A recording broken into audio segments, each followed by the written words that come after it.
Inter pass అయిన students కి practical learning and industrial exposure తో 100% ప్లేస్మెంట్ ఇస్తుంది ఐ క్రియేట్ డిగ్రీ కాలేజ్.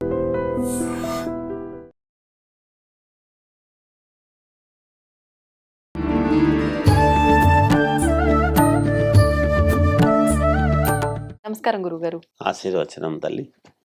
గురుగారు, ఏదైనా కష్టం వచ్చినప్పుడు అంటూ ఉంటారు పెద్దవాళ్ళు, ఏదైనా పెద్ద ఆపద వచ్చినప్పుడు భగవంతుడు పరీక్షిస్తూ ఉంటాడు, ఇది భగవంతుడు పెట్టిన పరీక్షే అని చెప్పి.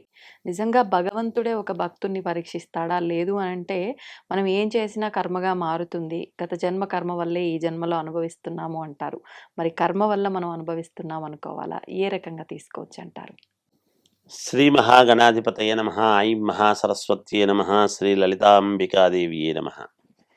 ఇక్కడ రెండు ఉంటాయమ్మా, ఎప్పుడు కూడా ఒకటిగా అని అనడానికి ఉండదు. ఎందుకు ఈ మాట అంటున్నాను అంటే, పరీక్ష చేసేటువంటి వాడు భగవంతుడే. మనము పూర్వజన్మ కృతం పాపం వ్యాధి రూపేణ అని మనం చెప్పుకుంటాం. వ్యాధి అంటే అదేం రోగం కాదు. వ్యాధి అంటే అంటే పూర్వజన్మ చేలో చేసుకున్నటువంటి దీన్ని బట్టి ఇప్పుడు ఈ జన్మలో కొంత నడుస్తుంది. భగవంతుడు పరీక్ష చేస్తాడు. ఎందుకు చేయడు? తప్పకుండా చేస్తాడు.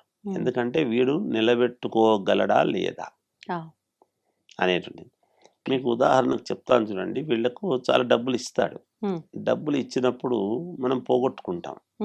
దాని యొక్క విలువ తెలియకుండా పోగొట్టుకొని నాకు మళ్ళీ డబ్బులు కావాలని మనం ప్రయత్నాలు చేస్తూ ఉంటాం. ఇచ్చినప్పుడు దాన్ని ఏమాత్రము నువ్వు జాగ్రత్తగా చేసుకున్నావు అనేటువంటిది అవసరం. అంటే అవకాశము ఇచ్చినప్పుడు ఆ అవకాశం అనేటువంటిది జార విడుచుకోకూడదు. ఆపర్చునిటీస్, ఒక అవకాశం మనకు భగవంతుడు ఇచ్చినప్పుడు ఆ ఇచ్చిన అవకాశాన్ని దాన్ని జార విడుచుకోకూడదు. దాన్ని మనం వినియోగించుకోవాలి. మళ్ళీ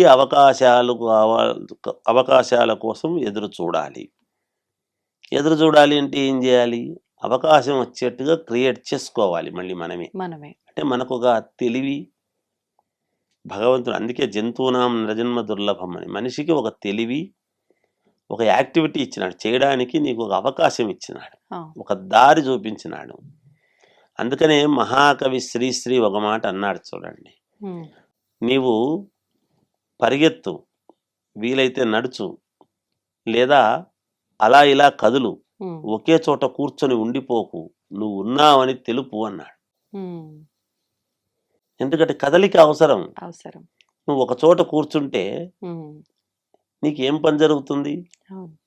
నువ్వు ఉన్నావని తెలియాలి కదా. అలా కొంతమంది మహానుభావులు చెప్పేటువంటి మాటలు ఊరికే ఉండవు. పివి నరసింహారావు గారు కూడా, ఏమయ్యా నా మీద ఈ మధ్య ఏం రాయడం లేదు, కనీసం తిడుతూ అన్నా రాయండి అని పత్రికలు రాయమన్నాడు అంటే, నేను జనాల్లో ఉండాలి, నవ్వుతూ అన్నా అది జనాల్లో తెలియాలి అని, కనపడుతుండాలి అని. అంటే తెలియదని కాదు, అందరికి తెలుసు. కానీ ఈ ఒక 4 నెలల్లో 5 నెలల్లో ఏం పట్టించుకోకపోతే నా గురించి ఏం రాలేదే పేపర్లో అని అనుకుంటారు. రావాలి అంటే తెలియాలి. అందుకని ఇక్కడ ఏమవుతుందంటే అమ్మా, మామూలుగా భగవంతుడి యొక్క పరీక్షలు వీడు నెగ్గగలుగుతాడా లేదా అనేటువంటివి ఉంటాయి. 2 రకాలు ఉంటాయి. దాన్ని మనం ఏమనుకోవాలి అంటే, మనకు సంతోషము వస్తే సంతోషం ఎక్కువ పడడము, దుఃఖము వచ్చినప్పుడు దుఃఖపడటము కాకుండా 2 సమానముగా తీసుకుని జాగ్రత్తగా మన కెరీర్ను మనమే మలుచుకొని మన వ్యక్తిత్వాన్ని వికసింపజేసేటువంటి విధానముగా, ఒక మల్లె తీగ కదా ఒక దారము చుడితే అలా అలా ప్రాకుతూ, అది చూడండి ఏది అనుకూలమైతే దానికి ఆ తీగ అట్లాంటిది, ఈ తీగ కాదు, ఏదైనా సరే ఒక తీగ ఒక్కసారి మనం అక్కడ రోడ్లో పడింది అంటే దానికి ఏదైనా ఒకటి ఉంటే అలా అలా అలా ముందుకు పోయి ఎక్కడో ఒకటి పైకి నిలబడి దాన్ని పట్టుకుని పాకుతుంది. దానికి ఉన్నటువంటి తెలివి కూడా మనిషికి లేకపోతే ఎట్లా? అవకాశం అనేటువంటిది ఏది ఉంటే దాంట్లో జాగ్రత్తగా చేసుకుంటూ మనల్ని మనం మలుచుకుంటూ ఎదగడానికి ప్రయత్నము చేస్తూ మన వ్యక్తిత్వాన్ని పెంచుకుంటూ ఎప్పుడైతే మనము నిలదొక్కుని ముందుకు వెళతామో అప్పుడు ఖచ్చితముగా ఇబ్బందులకు మనం ఎక్కడా ఇబ్బంది పడాల్సిన అవసరం లేదు. ఇబ్బందులు వచ్చినాయని బాధపడకూడదు. బాధ ఉంటే కూడా లోపల పడి బయటికి తెలియకుండా ఇలా గుప్పిటలాగా మూసుకొని ముందుకు వెళ్ళి ఎప్పుడైతే మనం ధైర్యంగా ముందుకు వెళతామో ఖచ్చితముగా వాడు యోగవంతుడు అవుతాడు. దైవాన్ని కూడా ఎదిరించి ముందుకు వెళ్ళగలిగినటువంటి సామర్థ్యం వస్తుంది. అవును. అప్పుడు భగవంతుడు కూడా ఏం చేయలేడు. ఆ!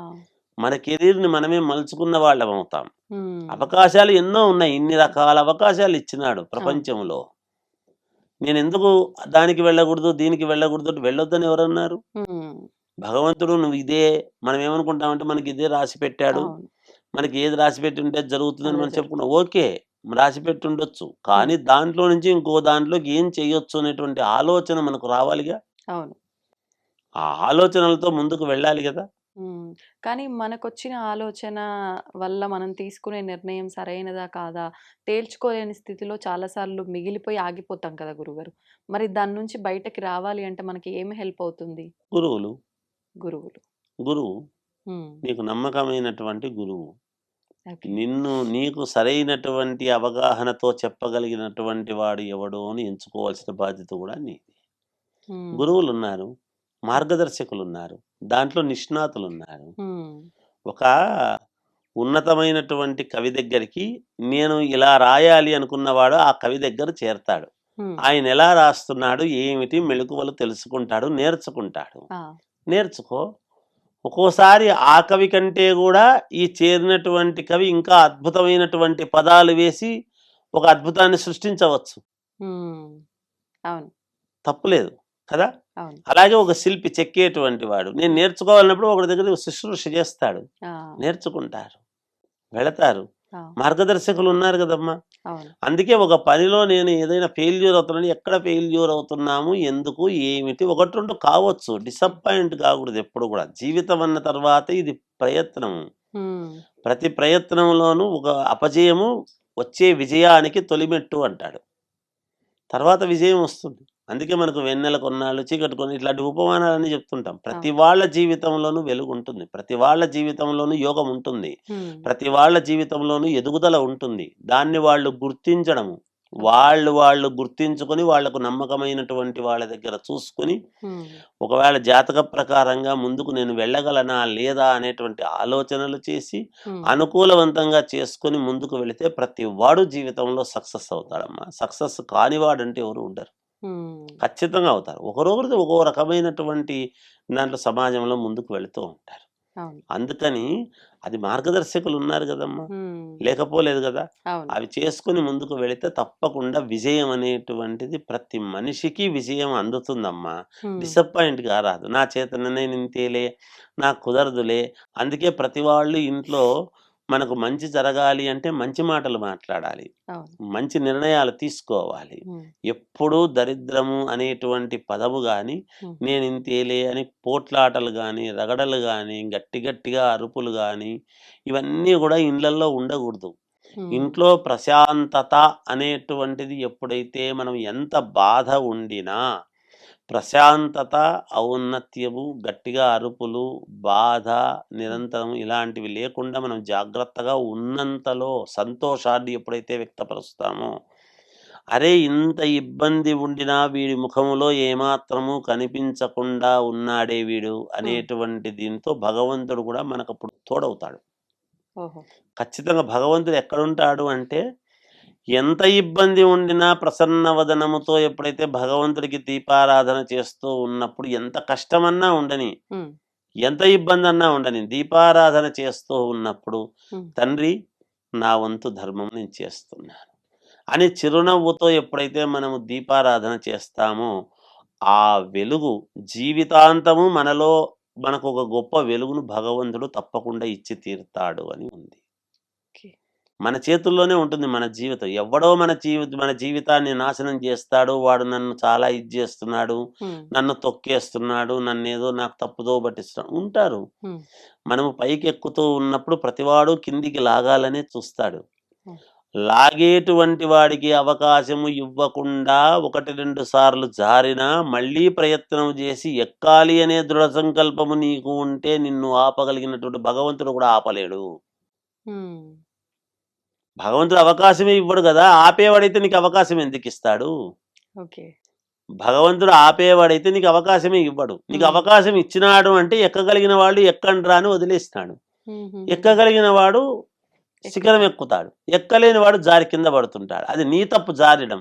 నాకు భగవంతుడు తోడు కాలేదు, నన్ను జారి కింద పడేసినాడు అంటే భగవంతుడు పడేయలేడు, నువ్వు పడ్డావు.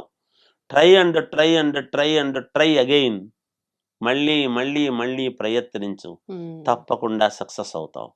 10 సారి, 11సారి, 20సారి, 30సారి, 100సారికైనా నువ్వు సక్సెస్ కావాలి అనే దృఢ సంకల్పము నీలో ఉంటే నీ సంకల్పాన్ని, బలమైన సంకల్పాన్ని ఎవడు ఛేదించలేడు. నువ్వు ఖచ్చితంగా శిఖరాన కూర్చుంటావు.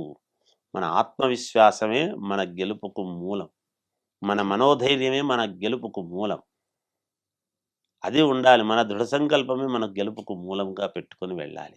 భగవంతుడు ఎప్పుడు పరీక్షిస్తాడంటే పరీక్షిస్తాడు, నువ్వు ఎక్కగలవా లేదా అని చూస్తాడు, అంతేగాని నిన్ను కింద పడేయడు. పైకి ఎక్కడానికి చేయూతనివ్వడు, నీకు ఎక్కమన్నాడు, నువ్వు ఎక్కు. ఎక్కిన తర్వాత నీకు ఓహో వీడు గెలిచినాడు అని వస్తాడు, అవకాశం ఇస్తాడు.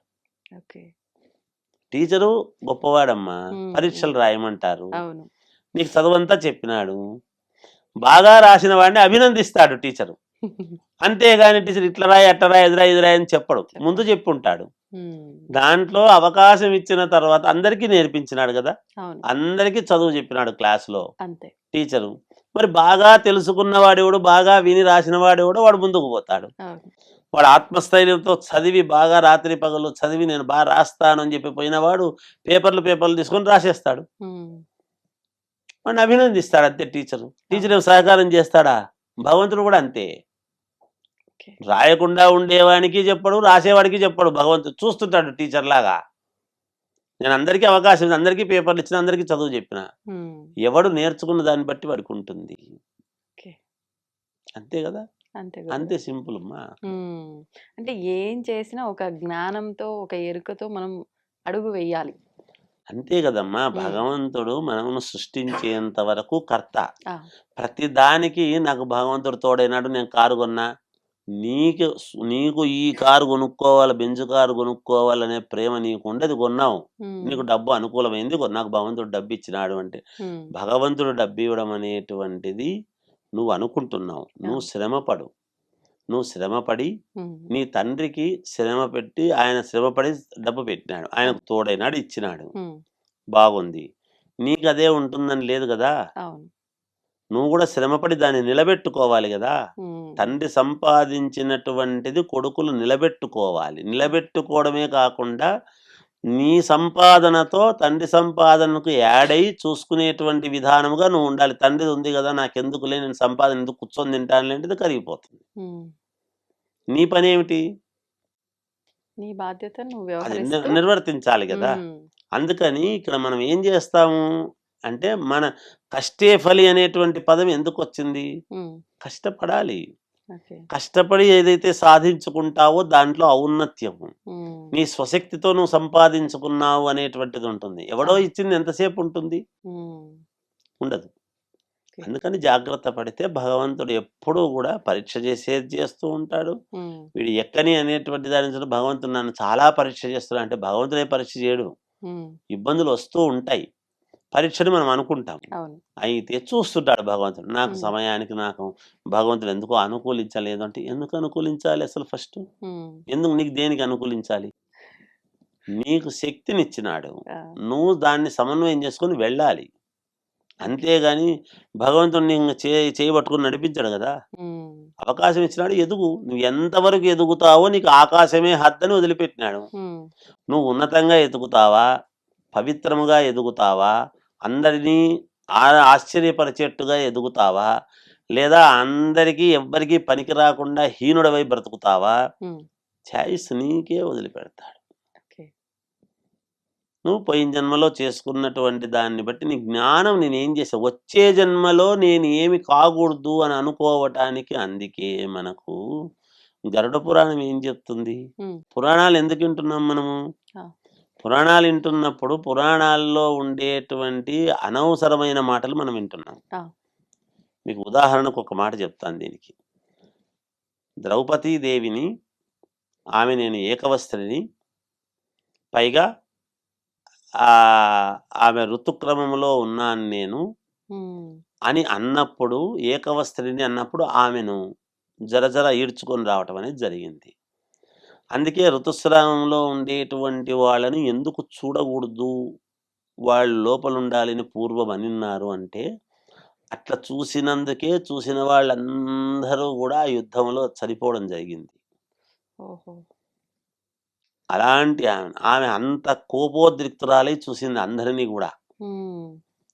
సహజముగా ఆడవాళ్ళు ఋతుక్రమంలో ఉన్నప్పుడు వాళ్ళు పక్కన ఉంటారనేటువంటిది. ఈడ్చుకొచ్చినారు, ఆమెను వివస్త్రాలు చేసినారు. ఇవన్నీ మనం చెప్పుకుంటున్నాం బయట. అంటే కారణం, నేను ఏకవస్త్రిని రాకూడదు అని చెప్పింది. అవును. అయినా గూడా ఆమెను ఈడ్చుకొని సభా ముందుకు అంతమంది మగవాళ్ళ దగ్గరికి ఈడ్చుకొనిచ్చినందుకు ఒక్క వికర్ణుడు అనేటువంటి వాడు 18వ వాడు. హ్మ్. వాడు ఆపినాడు. తప్పు అన్నాడు. హ్మ్. అలా తప్పులు చేయబట్టి గదా జరుగుతాయి. అవును. పురాణాలు ఎందుకు చెప్తామంటే దాంట్లో ఉండే ఔన్నత్యాన్ని గమనించటానికి మనం తెలుసుకోవాలి పురాణాలు. దాంట్లో ఇట్లన్నాడు, అట్లన్నాడు మన విపరీత వ్యాఖ్యానాలు, మన తెలివితేటలు ఎక్కువై మానవుడికి వాడు ఇట్లన్నాడు, అట్లన్నాడు, రాముడు ఇట్లన్నాడు, ఇంగోడు ఇట్లన్నాడు, లేకపోతే దుర్యోధనుడు ఇది చేసినాడు, అవి చేసినాడు. ఇలా చేస్తే ఇలా నాశనమైనారు. కారణం అంతటి వాళ్ళే. భగవంతుడితో, శ్రీకృష్ణుడితో బాంధవ్యము పెట్టుకున్నటువంటి వాళ్ళే ఇలా చేసినందుకు మట్టి కలిసిపోయినార్రా. హ్మ్. మానవులము మనమెంతటి వాళ్ళము, ఇలాంటివి చెయ్యకూడదు అని చెప్పటానికి మనకు పురాణాలు ఉన్నాయి. ఓకే. ఏది పాటించాలో అది పాటించండి అనడానికి ఉన్నాయి. హ్మ్. అంతేగాని వాళ్ళేదో ఒక విపరీతార్థాలు చెప్పినారని, వాడు ఇట్లన్నాడు గదా, ఇట్లన్నాడు, అట్లన్నాడు గదా అని హ్మ్. మెచ్చుకుంటూనే ఒకరిని గొప్పతనంగా మెచ్చుకుంటూ మళ్ళీ మన ఏలు తీసి మన కంట్లో పొడిచేదానికి తయారైనారు మన వాళ్ళు. వాస్తవం. ఈ అతి తెలివితేటలకి ఎక్కువ పోరాదు. ఆ! దాని ఒక సినిమాలో ఒక రూ. 50 చిల్లర కావాలన్నా, రూ. 100 నోటు కావాలన్నా అని చిన్నగా అరిస్తే, అబ్బా! ఏమో రూ. 50 చిల్లర అని పెద్ద గట్టిగా అరుస్తున్నాడు గదా! ఇది చాలా శబ్దం చేస్తున్నాడు. హ్మ్. ఈ మూట చానా పెద్దగుంది. అన్నీ 5 పైసలు, 10 పైసలు పెట్టి మూట పెద్దగుంది గదా! ఈ మూట ఎక్కువ అని అడుగుతారు. ఆ రోజులు పోయినాయి కదా! హ్మ్.